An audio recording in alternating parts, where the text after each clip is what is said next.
A very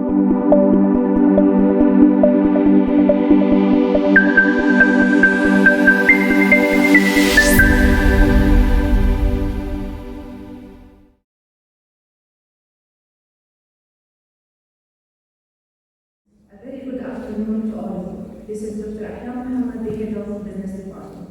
It is indeed my pleasure to welcome you all to this seminar in celebration of Women in Aviation Day. Today, we are gathered here to recognize and honor the achievements of women in the field of aviation industry. I would like to take a moment to personally congratulate the inspiring women present here today who have worked to establish themselves in this field, as well as the young ladies who are just starting their journey. This event has been organized by the Aviation Engineering Society to show appreciation for the valuable contribution of women in aviation. We have a truly special panel discussion lined up featuring distinguished speakers. Following the panel discussion, we have a fun competition for the Girls in Aviation Engineering Society. Our esteemed panel will be moderated by Aisha, a council member of the Aviation Engineering Society. It is a great honor to share this stage with some of the most successful and accomplished women in the aviation industry today. Let me introduce our speakers who will be joining us for the panel discussion now. First, we have Dr. Engineer Suaad AlShamsi, who is the first female aircraft engineer in the UAE and has been working in the maintenance field for more than 11 years. She is an alumni member of the Emirates Aviation in the UK, one of the members of IEEE, as well as one of the founders of the Women in Aviation Organization Middle East Charter. She is also the acting Chief Executive Officer in the Learn to Live consultation company. On the top of that, she is the ambassador of the International Union Education in the UAE, and she has started her own aviation program called Take Off for the young girls and women in the aviation industry. Currently, she is working as a technical advisor for one of the biggest aviation projects in the UAE. Please join me in welcoming Dr. Engineer Suaad AlShamsi.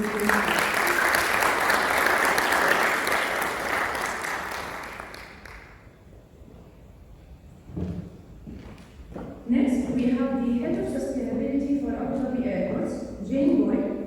She has gained her working experience from multiple consulting and households in the UK and Middle East. Her work is mainly based on developing and implementing sustainable strategies that add value, reduce risks, and exhibit a commitment to stakeholders. She shares her knowledge by being actively involved in many initiatives to assist women in the aviation industry. Please join me also to welcome Jane Boyle.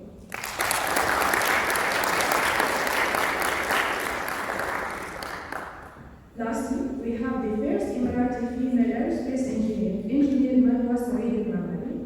She completed her master's from Coventry University in aviation safety field, and currently she is a researcher in aviation and human factors. Please join me in welcoming Engineer Marwa AlMamari.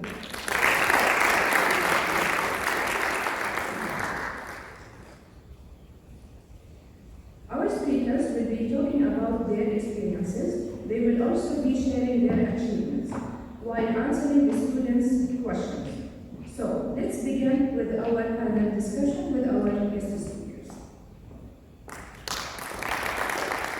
Good afternoon, ladies and gentlemen, and welcome to Women in Aviation Celebration. I thank all the guests for joining us today, and it is indeed a real privilege to share the stage with such a remarkable panel. And thank you so very much. So I would request all of you to share some advice to the young girls who are aspiring to join the aviation industry, but sometimes might feel a bit discouraged as it is still considered as a male-dominated industry. So can we start with you, Dr. Suaad? Assalamu alaikum wa rahmatullahi wa barakatuh.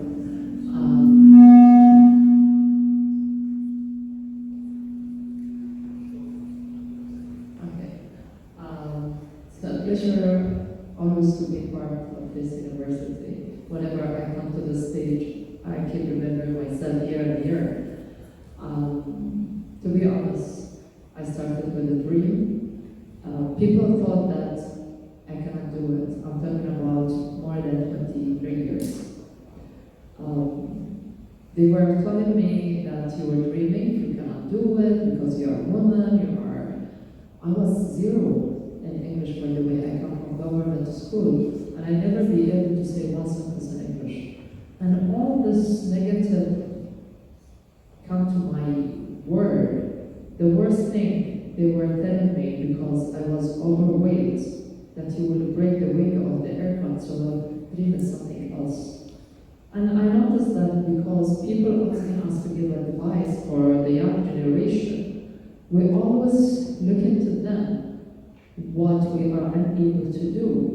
And I always tell the young generation, I don't have a daughter, I have actually 2 boys, but I have a lot of nieces, and I told them, like, don't stop dreaming. If you want to be an engineer, be an engineer. If you want to be a doctor, be a doctor. If you want to be makeup artist, follow your path, follow your dream. You are the person who will get the salary, you are the person who will go every day to your office or your career. For me, I'm a person I hate to sit in an office. I like the sign, I like the safety shoes, and this is the field I like it. And my part-time, I like to fix cars, and I'm crazy of mechanical cars and speed. My advice for the girl, follow your dream. You change your look, it's for yourself. If you want to change your dream, it's for yourself. No one will work every single day except you. So when you wake up in the morning and go back to sleep, it's your life. So choose it properly. And the aviation industry, we used to call it a male dominated. But today, I don't think any field is just for men. You can find men and women equal and colleagues, and they work properly. Thank you. Just before the event started today, I was obviously speaking to Aisha and a couple of your classmates as well. And I was saying, when I went to university, which was a couple of years ago now, I studied engineering. And in my class, there was 100 people. Out of those 100 people, there was 4 women. But then I was told, apparently now, it's the majority of women on the course. So I think, that's already an amazing step forward. But one piece of information I would give to anyone, not necessarily just women, is if you're at the start of your career, maybe looking for a sponsor or a mentor. So it's finding somebody, that can kind of help you get where you want to go to. And I think especially for women, if you're working in a male, predominantly male industry, that can be really useful. So trying to find maybe a woman who's in a more senior position, or somewhere that you see yourself in a few years can really help you out, because often finding somebody that's already done what you want to do can be the best way to find the route to success to get there.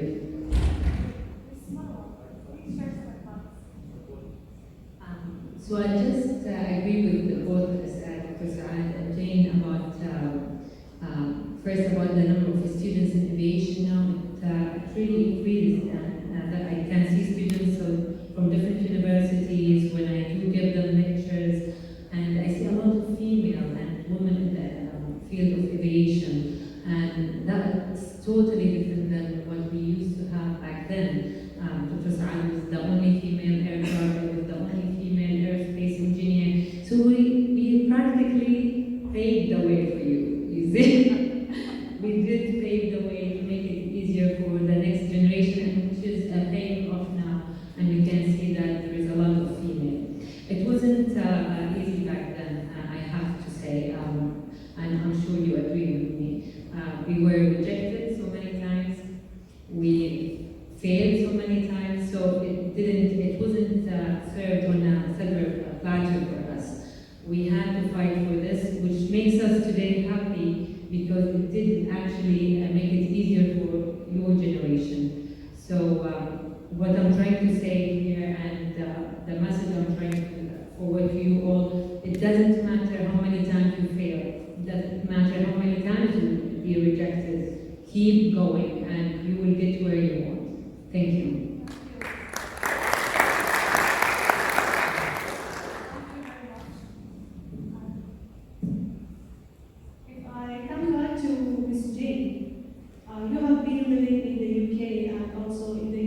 think now there's a lot of regulation coming in Europe. Also, if we're thinking about sustainability, particularly, there's reporting mechanisms coming in for a lot of large organisations that are listed companies.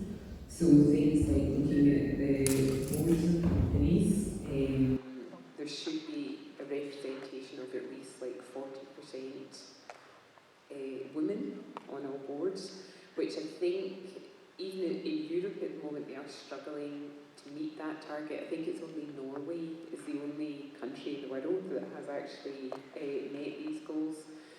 I think in terms of working in the UAE, I guess from my experience working in either consultancies or the aviation sector, there's always been, I would say, a fairly good representation of women, probably up to a certain level. Maybe once you get to the very top level, there's not as many women, but I would say even at the kind of senior management level, I think so. Even, I'm speaking from experience here, Abu Dhabi Airport's our CCO is a woman. We've got a board member who's a woman as well. So I would say it's, I mean, I think there's always room for improvement. I'm not saying it's perfect, but you know, I think like that's probably quite good metrics if we're looking across the board. So I think for me it's probably slightly more progressive in the Middle East than it is in Europe at the moment, and that's without, you know, any form of regulation or similar. Thank you so much. And this is great news that in the Middle East we have a more inclusive work environment. So if I go back to Ms. Marwa, this is a question from one of our students. Could you please share some of the biggest challenges, and you could emphasize on maybe the technical challenges you faced as a female in the aviation industry? Well, for technical challenges, if you have the brain, you have the brain. That's to start with. So it's more like actually being in an environment where when you walk into a room and it's full of men, and it can be a bit tempting in a way. I mean, technicality. You'll come across people who try to actually disencourage you, put you down, make you feel less or dumber, sorry. But I believe just have confidence, believe your story, trust your background, your education, go forward with it, stand still and stand proud and high in front of everyone. That kind of confidence will actually make this energy transfer across any place you go.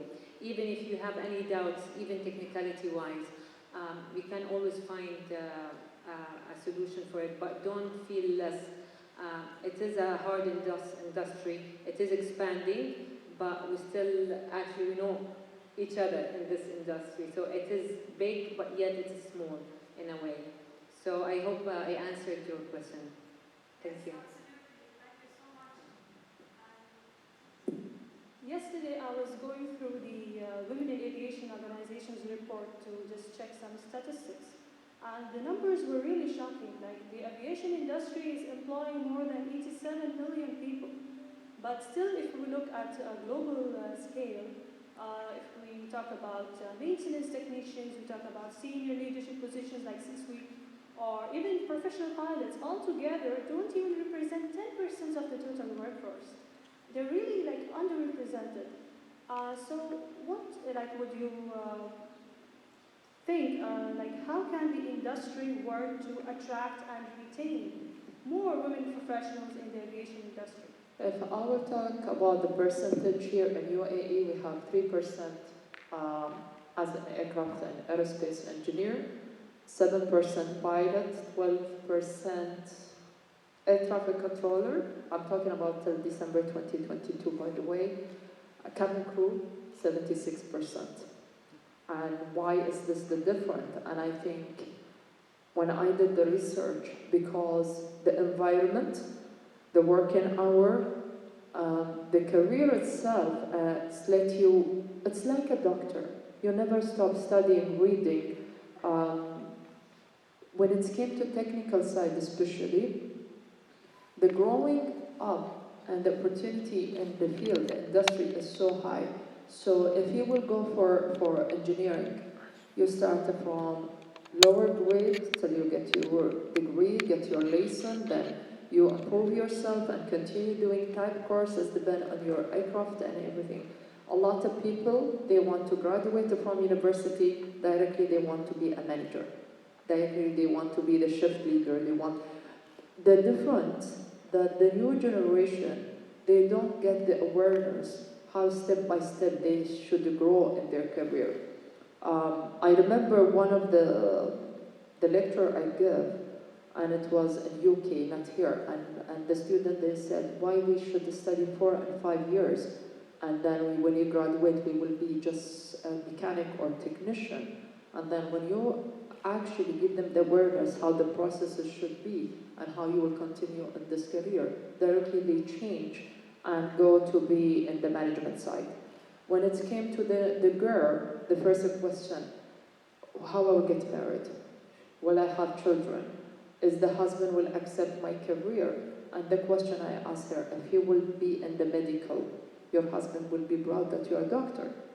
It's not that different, it's just the field is different, and this is the concept when they don't educate the new generation what is the opportunity they can find it in the aviation industry. So many women, they enter, or many girls, let's say, they graduated from university, they go to the worker placement, when they see the hangar, by the way, you are lucky. I remember the old hangar. I come from, by the way, Emirates. I used to be with Emirates 11 years, and I'm proud to say this. When you see the old hangar, you see the old environment, you are lucky, it's different. When you see the number of women, I used to beg, like, to go to each partner, like Boeing, Airbus, to see where I can find women and talk to her for the 12 hours. Nowadays, you can find high percentage. You have students. When I graduated from Hertfordshire University, I remember I used to be the only girl. 2 students, of one she's from Turkey and the other she's from India. They left. And now I can see different. So I think why the percentage? Because the expectation that when I graduate with a bachelor degree, I should be a manager directly. For that, most of them, they change. They prefer office than be in a tough environment. So for that, I always say for the student, if you are aeronautical engineering, aerospace, medical, go to the expert, ask what is the advantage and disadvantage, what is the positive and negative, before you waste your time 4 years or 5 years studying something you are not happy with. Thank you so much. And if we talk about sustainability, we have a lot of experience in sustainability, and as we all know, 2023 is dedicated to sustainability, and especially the fact that we are going to have the 28th session of Conference of Parties in a few months in Dubai. So if we talk about aviation sustainability, how do you balance the need for growth and profitability in the aviation industry with concerns around sustainability and environmental impacts? So obviously now, this is like a really kind of a key thing, not only in the aviation industry, in most sectors within the world. I think it's one of the few positive things to come off the back of the global health pandemic. So I guess for me, I've always had maybe a slightly different view of sustainability from everyone else, and now I've been working in the field for about 20 years. And when I started working in sustainability first, it was very much viewed as, it wasn't a necessity, it was something that was almost like a bit of a waste of time. So within that time, obviously, there's been a complete 180-degree turnaround. And I guess for me, it's more just like everyone else realising that what I've been saying all along is actually true, because I think there's an incredibly strong business case for sustainability. And it's talking about what's known as the triple bottom line. So looking at finance, economics, the kind of social side of it as well, and thinking about how it all fits together. One of the things that we're looking at the moment in Abu Dhabi airports, obviously, as an airport, our running costs are absolutely humongous. So we have a massive portfolio, lots of facilities, and most of these facilities run 24 hours a day as well. So, you know, it's like, I guess at home, you know, your mum and dad are saying, switch the lights out, you know, don't leave the cooling on all the time. So in effect, our entire portfolio runs 24 hours a day. So one of the things that I'm focusing on in my first 100 days of being there is looking at how do we decarbonise our portfolio. Now, there's like so many different initiatives that, you know, we can get involved in to do this. But the key thing is really getting buy-in from everyone, making sure we've got everyone on board. So all of our key stakeholders, talking about like airlines, retailers, the ground handlers, the flight catering service, the list goes on. And ensuring we're all on the same page in relation to this. And I think if we can all do this, then there's not only a massive saving in terms of the kind of environmental cost, but also making not only the airport, but all of our stakeholders more profitable as businesses as well. So the opportunity, I think, is absolutely massive for aviation, and also, I guess, due to the, I think it's associated, it's like, I think 2% of all global greenhouse gas emissions are associated with aviation. So, you know, we can also have like a huge impact on that, and then also to do with like energy prices increasing as well. So that was one of the things that really struck me when I returned to the UAE, because I'd been away for 3 years, and something that I always thought was like incredibly cheap was when you went to the petrol station and fill your car up, and then I got a massive shock when I came back, because even petrol prices in the UAE seem to have shot up in that space of time. So I think it's kind of even easier to put together the business case for sustainability now than it ever has been. Thank you so much. And we have received another question from one of our students, and I would like to ask you this question. How can our male colleagues contribute in creating a supportive environment, and how can they also advocate for women in aviation? We do need their support, of course. I mean, it's a collaborative work. We need both male and female in the industry. It's not like we're trying to take over the industry from the males. How can they support? By having a more welcoming environment, as Dr.Suaad said as well, accommodating the female need. Like, we are trying to become mothers, and we are daughters of someone, and accommodating those needs in the industry actually helps advocating for having more female in the industry. We work in GCAA, Joint Civil Aviation Authority, and we actually receive, and we are different sectors, so we do actually receive requests for pilots, because I believe one of the things, the minute the pilot is pregnant, they have to suspend her from work for certain, until actually birth.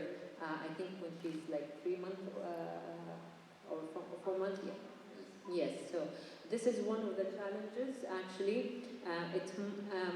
The thing is, it might have been placed at the first place to for safety reasons, but some women proved to be able to fly for even their maybe 6 months, 7 month pregnancy. So this is one of the things actually which the whatever civil aviation authority in any country would actually take in consideration and review and try to amend to in order to accommodate the women presence in the aviation.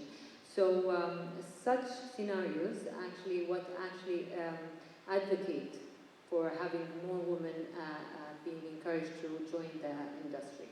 So, like it or not, most of the regulation comes from men. So, having those changes applied through them actually what will help making this a bigger industry forward. That's it. Thank you. Thank you so much. And you rightly mentioned some of the very specific needs of women that has to be catered to. So if I ask you about work-life balance, how do you manage your personal and professional life? Could you please share some of your experiences? First of all, I will add something to Marwa. I put it in my office, and actually all my colleagues, they copy me. When I remember exactly in 2003 when I joined Emirates, and I hate the way they keep saying that only, even in my current job, because I'm the only, as a technical advisor, they told me like, you are woman and we are man. And I put it in the door of my office, before you enter, we are human. Why I said we are human? Because, to be honest, I don't care who's in front of me, is male or female, as much he doing his job. Till I resigned from Emirates, I was holding in one shift 86 different nationality. Today I'm holding a project. No one cares if I'm Suaad. They don't care about the title. I'm caring about what you give your job. So if any one of you as a student graduate, even in the interview, I remember the first interview I did it in my life. I told him like, why you write it's a male? We are human. I can do this job. Just give me actually 6 months and I will show you. And this is what we need to do it. Remind the people that you are human, either you are female or male. So this is one thing I do it with my male colleagues, and it's work. I'm in this industry. About life balance, as I start mentioning, because it's a dream, the person who comes to your life, like you are accepting him, he will accept you. And always remember, when you go home, you don't take your job to the home. You have to wear this hat that I'm the youngest, by the way, in my family. And all who's higher than me, they are very unique. My sister, she's the first pediatric surgeon, which is always like how you deal with the children when you do operation. My brother, he's in the Navy and he's a specialist in guns and wherever. And every one of us, we are specialists in different career. And we raised with a mother. She don't have a husband in her life. Like my father, he passed away when I was 10 months. And I noticed something. She completed her education after my father, he passed away. She treated us like a father and a mother. And always she reminded me, when you enter to the house, you are a wife, you are a partner, you are a mother, you are a daughter, and you are a sister. So if we are sitting in the family and my brother, he wants something, he will not ask his wife or his daughter, because I'm the youngest, I have to go and do it. If he wants tea or coffee, totally you forget what you are doing. Forget that you are a mother, or you are a wife, or you are a sister. People always mix. When they go to their office, they take all the problem. I remember one of my colleagues, he actually, always when he fights with his wife, it does show in his face. And I said, okay, wear the hat that you are not a husband. You are a single. And see it in practice. And this is what is the good life balance. Don't take your problem to the house or the opposite. I share with my both son, like today I'm coming, and they know Marwa, that I follow her, but we never met face to face. And I said for my big son, like, you know, today who I met, Auntie Marwa, we shared actually our agenda. And actually my small son, he drew her face and big heart and the bigger one. And this time you share with your kids what you're doing, you will give more, because sometimes you crush on your life, sometimes you feel down, you need the support. but the kids, they don't understand what is your career. They don't know what you are talking about. If is it airline, is it sustainability, is it whatever in your life. Even with your parents, a lot of students, they can face a problem. They will never, if you will go to tell your mother or your father what you are facing with a professor or a teacher or a lecturer, they will say like, you make it a huge problem. How many of you students, when you go to your parents and complain or say you are disappointed of your mark or the professor, they are saying, oh, you are making it a huge problem. Raise your hand. They will never understand what you're talking about, trust me. Because my son, when they come from school, like when they keep saying, you make it a huge problem, but in their environment and their mentality, it's actually a problem. So again, in life balance, don't take each thing. Either you're going home, even as a student, don't take your problem to your home. Your parents will never understand it.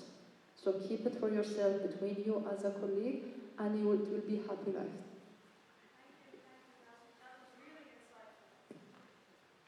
So if we were just talking about, you also were talking about innovation, about technological advancements, how we are moving forward in the aviation industry. So how important is collaboration and knowledge sharing between stakeholders? And you actually talked about it before, but please shed some more light. And how important is this collaboration and knowledge sharing between governments, manufacturers, airline companies, etc., when it comes to achieving sustainability goals? So I think that's possibly the most important thing of all, and it's certainly my top priority for what I'm looking at Dhabi Airport. So we're looking kind of like within the airport boundaries, so identifying our key stakeholders, also working with our governmental partners like GCAA, and then on a more global scale, I'm actually reaching out to other international airports as well. So Schiphol, Heathrow, because I think basically we can share our learnings, whether that's around some kind of technological advancement, or it's maybe like more to do with ways of working as well. So I'm guessing, you know, for the students, you're going to have to work together in groups. So this is like something similar that we're now, you know, trying to introduce into the work environment as well. Also for this year, obviously we've got COP28, which I think you mentioned earlier. So it's the year of sustainability for UAE and COP28 as well. So I think this kind of throws up even more opportunities. So we're looking into maybe developing like a kind of innovation style pavilion as well, where we can showcase everything that we're going to be doing at the airport, but then also working with our partners as well, so people like the Environment Agency, Etihad, a few of our other stakeholders are also coming on board. And I think the really important thing about this is we're all working towards, it's like a common goal. So the UAE has announced that they want to be net zero carbon by 2050. So this is basically something that we're all going to have to achieve. So this is the importance of like pulling everyone together, because we can actually support each other in achieving these goals. Thank you so much. And if I could ask Dr. Suaad, could you speak of any specific technological advancement or innovation that you personally are really excited about, and how those advancements you think may impact the industry in the upcoming few years?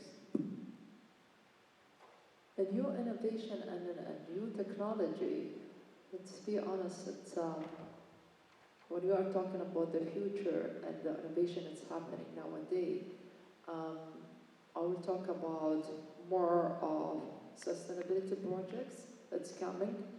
I was happy to work with 787 Dreamline for a long time, until it came to reality now. And when I compare, for example, the landing gear and the brake side, it's different than other 777. This is one of the initiatives. One of the system, I think it's a good initiative, and It was 7 years we did the research and it's coming to life. It's one of the airport, Heathrow, and soon in UAE, it's the sub-freezing system, which is a very good system approved by Boeing and Airbus that, who knows about the sub-freezing? Anyone heard about it before? Sub-freezing system. Okay, when you're the aircraft standing on the stand, a lot of passengers complain about the heat because the air conditioner is not working. The sub-freezing system, it will come from actually the ground. It's a system connect to each aircraft. So if you are standing and in each stand, the pilot do not need to put the air conditioner on. It will be automatically in each stand. So to do this, it's very a new technology. It's been tested in Heathrow Airport and soon it will be here in UAE. We're getting some approval for it. So this is the new technology. It's good for the customer, saving as well the time, and very good initiative. When we did this idea 7 years ago, we thought we'll never have it here in UAE, but now it's actually implemented. Some approval we are looking for from GCA, from ADAC as well. So, but it's happening for all type of aircraft except one type is remaining.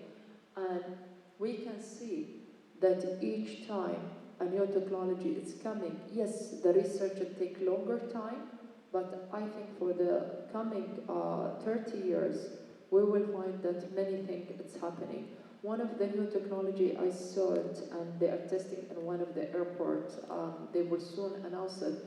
Actually, who's welcoming the passenger is a robot. It's not a human. And can you imagine that the robot will take your bag, do the check-in for you, do everything till you reach to your aircraft. And when I saw the report, I was so happy because it's took, I think it's speaking 18 or 28, I cannot remember language, which is it's cost cutting, but it's a new innovation in the industry, which I'm so happy that to say it's happening right now. And we are looking forward more, it's happening with many aircraft. If I would say about sustainability, if you read, maybe I read a lot about the green fuel, which I think by 2050 it should be implemented for many aircraft. So this is initiative which is happening with the sustainability side, but it's innovation and a new technology. Yes, please.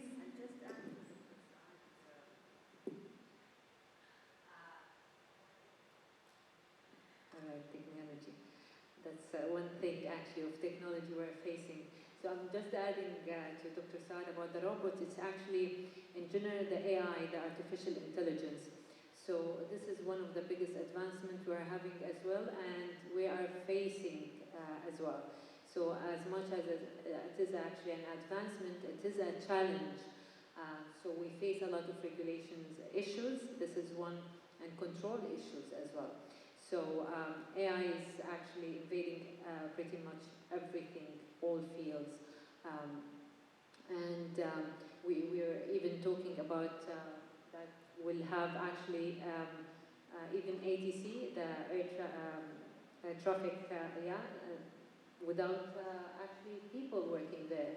So we are facing actually a challenge of having people jobless and artificial intelligence and robots taking over.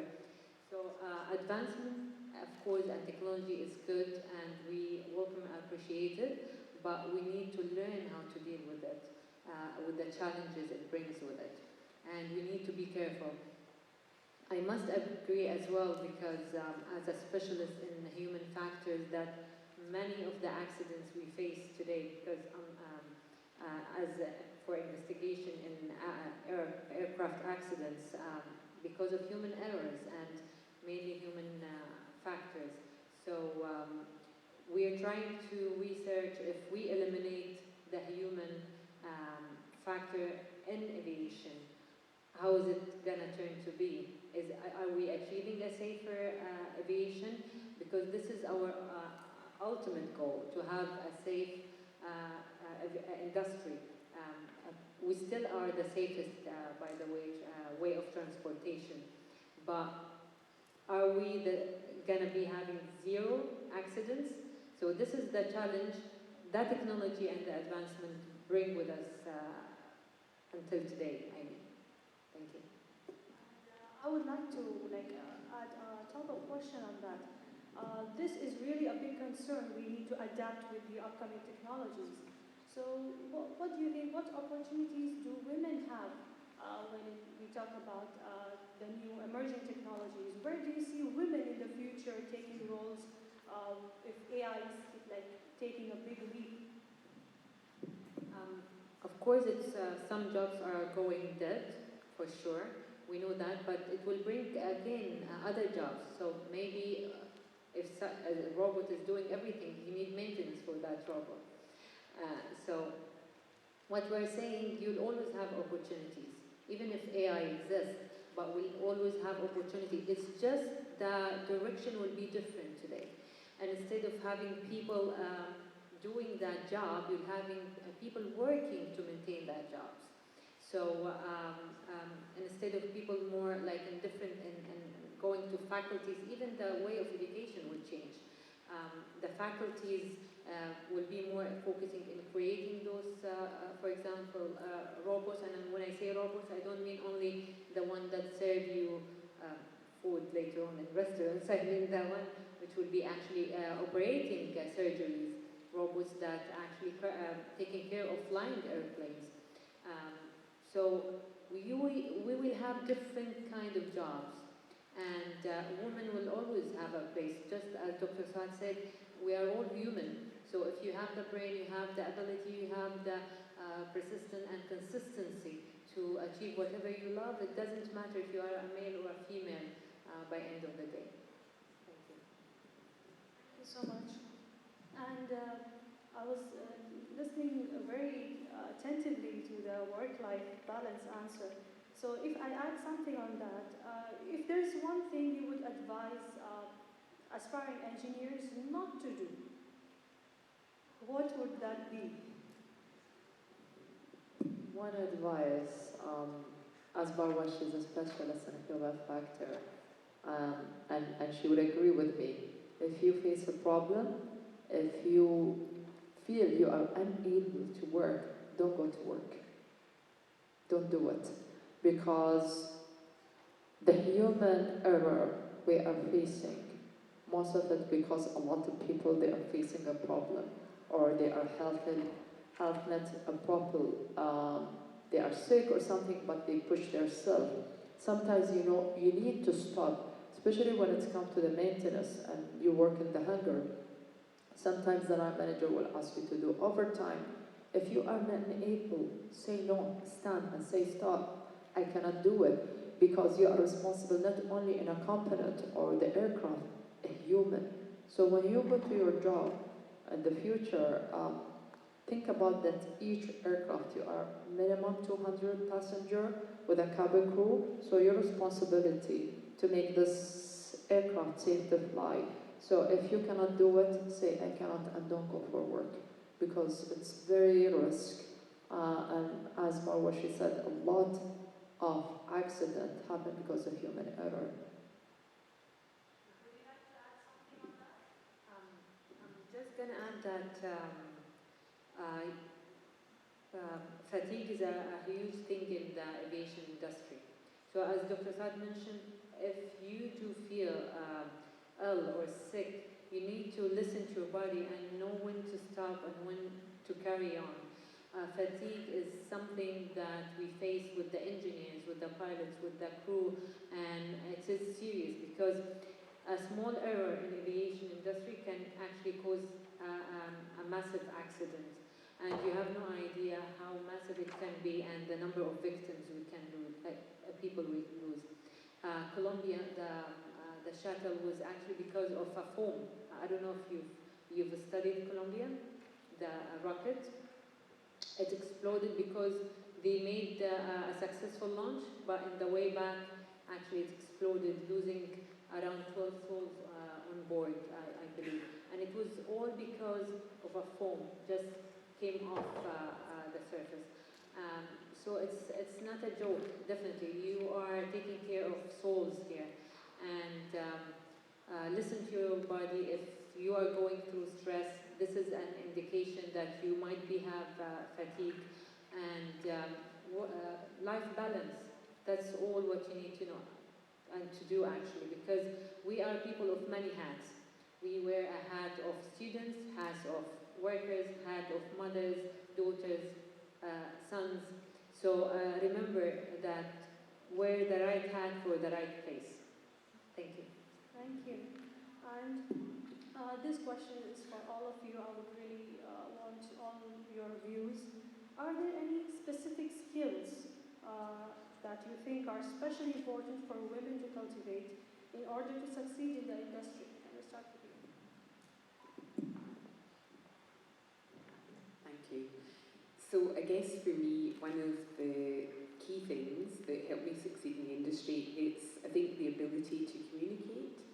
Now, I'm not saying women are better at communicating than men, but I think there is certain things that, we have an advantage in.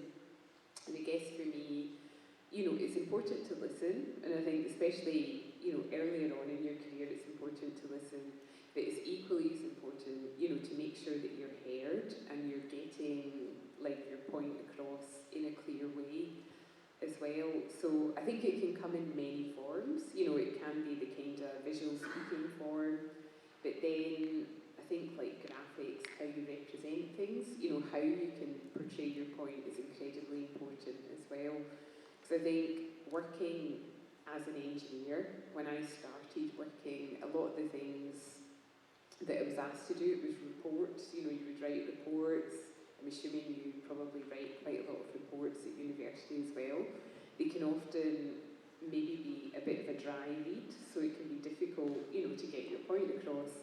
I think nowadays, obviously with the advent of laptops and similar, it's much easier to use, I don't know, maybe InDesign or other kind of more creative software packages. So one of the things that we do a lot of in my team is coming up with infographics. So it's like turning something that could be a bit of a dry topic into a picture, into something that everyone's really engaged in. And I find that is often one of the keys to our success. It's how we make things look, how we present it, how we communicate them, and then everyone wants to kind of get on board and be part of that story as well.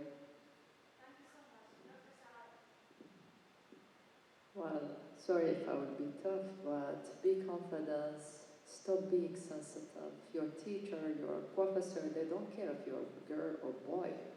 If your manager is the same, if you choose to enter to a field like aviation industry, stand for yourself, stop being sensitive because you are the girl and you are the woman, because if you need to success and continue in this field, I'm so proud. I said I'm 18 years in this field, and always they ask me when you were retired, and I said it's not before 2015, inshallah. But seriously, a lot of women, they enter to the field because they love the title, but when they are entering, they see how it's tough the university is, how tough is the career. You choose this career, so stand for yourself. You are a leader. If you can handle any teacher, and you can handle your manager, you can handle your parents, you can handle your husband in the future, you can handle anything.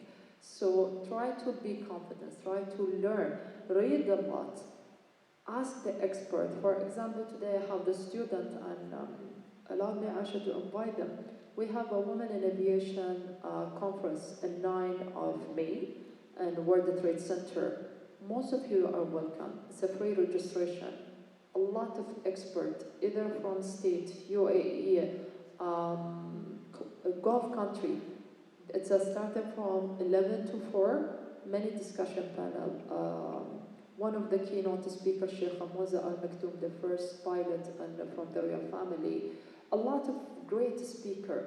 Go to the conference, register, ask those experts. You have this opportunity, maybe me and Marwa and most of us, we never had this opportunity 10 or 20 years ago. We never be able to speak to the expert.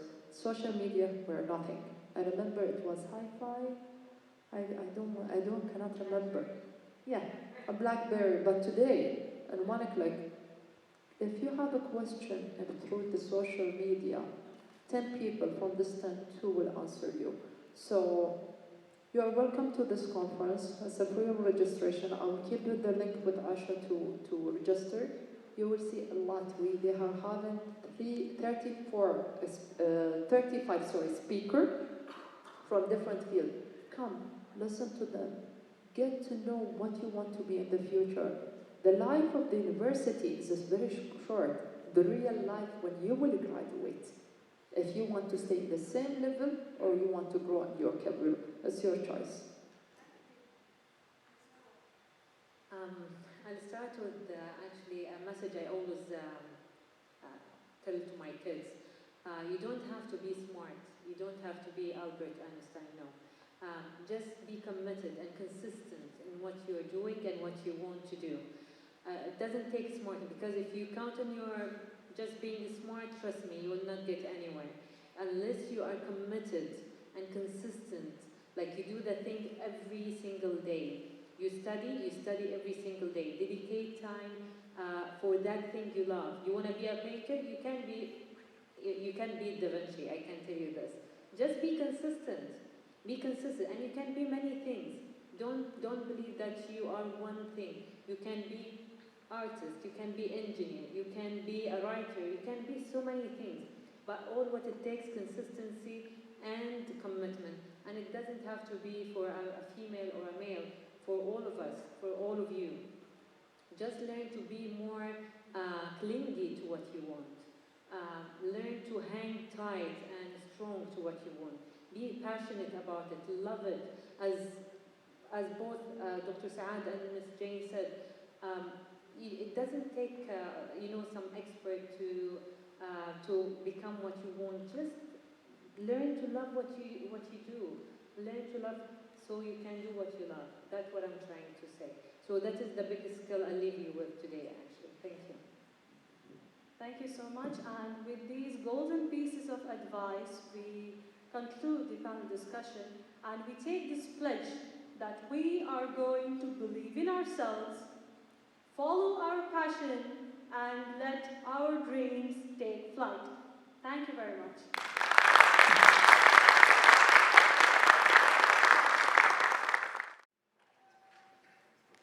So I would like to thank Jane, Dr. Suaad, and Marwa for being here today. The discussion is over, but the day is not yet over. We have a competition time now, but before that, join us please for some snacks outside, just outside in the corridor. Thank you very much for being here.